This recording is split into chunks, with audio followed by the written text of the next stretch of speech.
안녕하세요. SPI 보병기 콘텐츠 에이터입니다. 네, 오늘은 리츠 이야기를 하나 더 전해드릴 텐데, 네, 사실 이제 보면 지난주에 이제 신한 알파 리츠죠. 네, 네. 신한 알파 리츠에서 이렇게 뭐 유상 증자를 한다고 해서 이제 이 얘기를 저희가 다뤘는데, 근데 네. 이제 지금 이제 자본 확충을 준비 중인 리츠가 신한 알파 리츠 말고도 네. 여러 개 있어서 이 네. 얘기를 좀 해보려고 해요. 네. 일단 신한 알파 리츠 얘기 좀 먼저 소개를 해주시죠.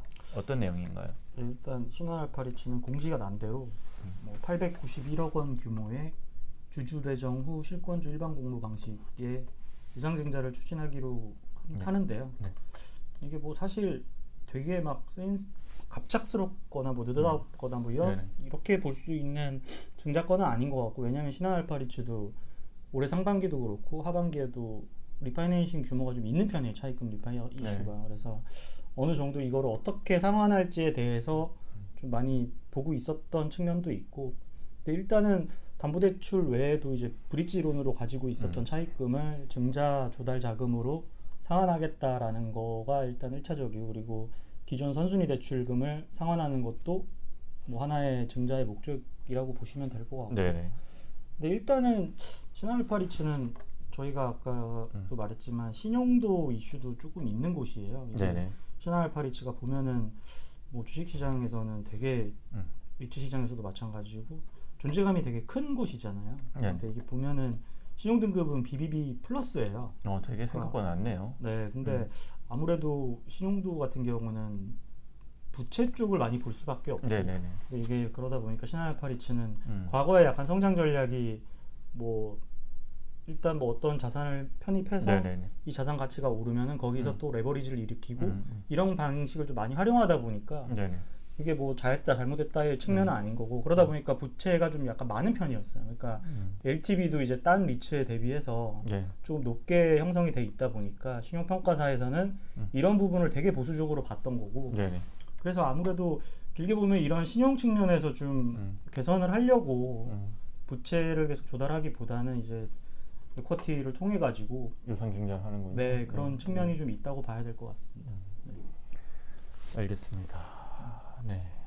신한 알파 리츠 말고도 근데 이제 네. 보면 네. 이제 어쨌든 지금 금리 절감이라든지 여러 가지 이유로 네. 뭐 이렇게 좀 자본 확충을 하려는 데가 꽤 있는 것 같아요. 네. 그렇죠. 지금 그러니까 자본 확충이라는 거를 크게는 한 두세 가지로 봐야 될 것 같아요. 일단은 기존에 하던 방식, 그러니까 자산 편입 네네. 할 때 차입과 함께 이제 음. 그 유상증자 하는 거는 기본 패턴이잖아요. 네네네. 근데 이런 게 하나가 있고, 두 번째가 이제 작년에 자산 편입하는 과정에서 여건이 안 되니까 증자를 못 하고 네네. 브릿지론으로 임시로 이렇게 네네. 조달해 가지고 하는 거를 상환하는 목적이 있고, 금리를 낮추려고. 그렇죠. 네. 그리고 세 번째는 아예 이제 차입금 리파이낸싱을 그 기존 차입금으로 이렇게 다시 이렇게 갚는 구조가 아니라 그걸 아예 자본으로 갈아 끼우는 네네네. 약간 그런 패턴이 있는데, 이게 크게 세 개로 나눠 볼 수 있긴 한데 이게 결국에 또 맞물리는 이슈이기도 하거든요. 그러니까 네네.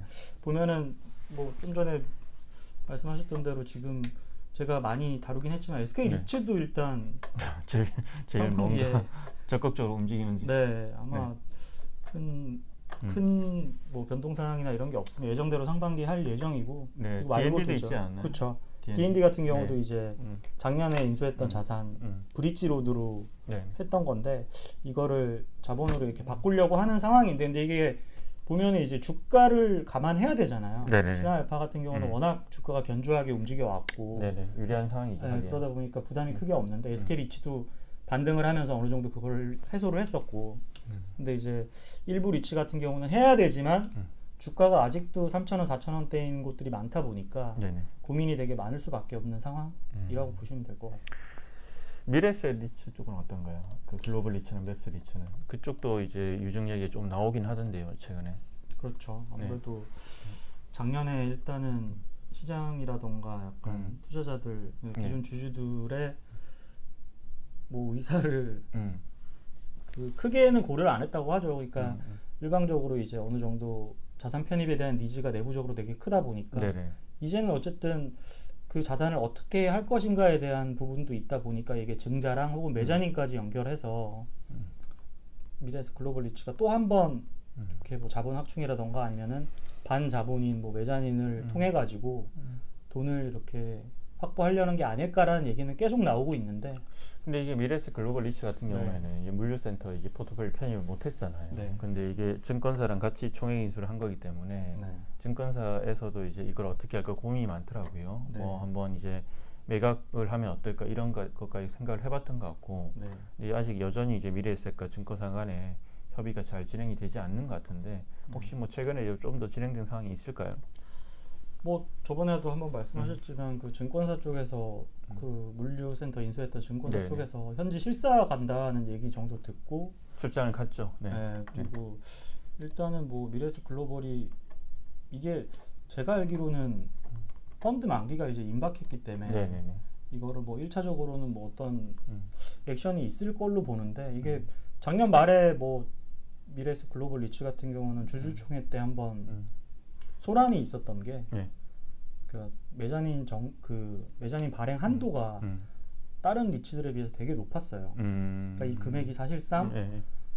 그쪽 그 인수하려고 했던 물류자산 편입 용도가 아닌가라는 네네. 의혹을 받으면서 이제 주주들이 반발을 되게 했었고 그 과정이 이제 시장에서 많이 소문이 났었는데 네네. 그러니까 작년에 뭐 두 차례 정도의 증자 네. 그런 의지라던가 뭐 정관 변경을 통한 메자닌 발행 의지라던가 이런 걸 보면은 어쨌든 상장 리츠 쪽으로 뭔가를 네. 해결해 보려고 하는 그런 게 아닌가라는 정황들이 계속 나오고 있고 네네. 그 과정에서 이제 KB증권 같은 경우는 뭐 10% 가까이 들고 있던 지분에서 절반 정도 털고 나갔었고 네네.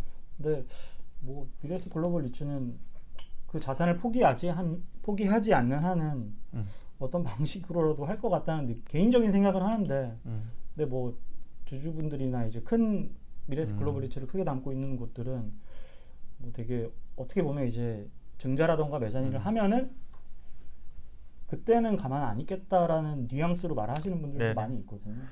주가가 되게 지금 부진하네요. 뭐 사실은 네. 이제 그런 것도 이제 현재 분위기를 좀 말해주는 것 같고요. 사실 이제 뭐 저도 궁금하긴 합니다. 여기가 이제 지금 딱히 묘수가 없어 보이는데 네. 어떤 식으로 이제 주주들과 소통을 할지 한번 지켜보면 좋을 것 같고요. 네. 네.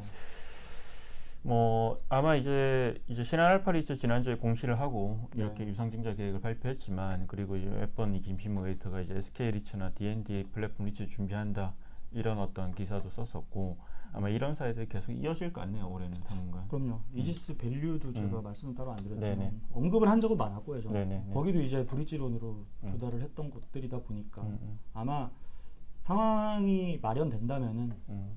자본 확충은 계속 일어날 수 있을 것 같습니다. 근데 이게 유상증자라는 게 네. 뭐 일반적으로 이제 리츠 주가에 어떤 식으로 영향을 미칠 것 같나요? 이게 뭐 리츠 유상증자는 다르다 이런 얘기도 하시는 분들 계시지만 네. 일반적으로는 호재는 아니잖아요. 그렇죠. 그게 일반 기업에 적용되는 이슈인 거고. 네네. 근데 뭐 리츠 쪽은 일단 유상증자의 기본 뼈대가 음. 자산 편입이다 보니까 네네. 이거는 뭐 보통 일반 기업 증자하면은 한계 기업이라던가 좀 재무 구조가 여리한 곳들 네네네. 중심으로 많이 하는데 네. 리츠 쪽은 그게 아니라 네. 기본이 이제 자산 편입에 네네. 따른 이제 후속 절차다 보니까 실제로 제가 신한알파리 지금 기사를 따로 준비하고 있긴 한데 작년에 증자 비슷한 시기에 이제 공시가 나고 네. 진행하는 과정에서는 주가에 크게 영향이 없었어요. 작년 같은 경우. 근데 이제 그게 또 자산을 네. 어떻게 얼마 어떤 가격에 편입하냐 또 다르겠죠. 아 그럼요. 네. 그거는 다 네. 디테일하게 들어간다 다르고 그리고 신한알파 리츠 같은 경우는 이번에는 근데 주가가 좀 네. 변동이 있었어요. 내렸겠네요. 네, 한 네. 그게 3일 하루 동안 거의 3% 가까이 떨어졌고 그러니까 이게 작년이랑 전반적으로 시장 자체 분위기도 다를 뿐더러 네네. 말씀하신 대로 자산에 따라 다 다른 것도 있고 뭐 일단 이거는 지켜봐야 될 것 같아요. 4월 공모다 보니까 근데 이제 분명한 거는 작년에 이제 유증 관련해서 이제 많은 논란들이 있었고 여러 리츠들에서 이제 그 과정을 거치면서 이제 어쨌든 주주들이 어떤 생각을 하고 있는지 어떤 걸 원하는지를 많이 깨달은 것 같아요. 이제 그러면서 조금 이제 점점 더 그냥 어떻게 표현할까요? 좀 세련돼진다 그런 느낌은 있어요. 이제 리츠 운영력들이. 네. 알겠습니다. 올해도 아마 이제 작년에 어떤 큰 어떤 뭐 여러 가지 후폭풍을 겪으면서 여러 가지 느꼈을 거고 올해는 좀 더 이 유증을 하더라도 자본 확충을 하는 과정에서 주주들과 소통을 좀 더 매끄럽게 할 수 있지 않을까 그런 기대감을 가지고 좀 지켜보도록 하겠습니다. 네, 고맙습니다.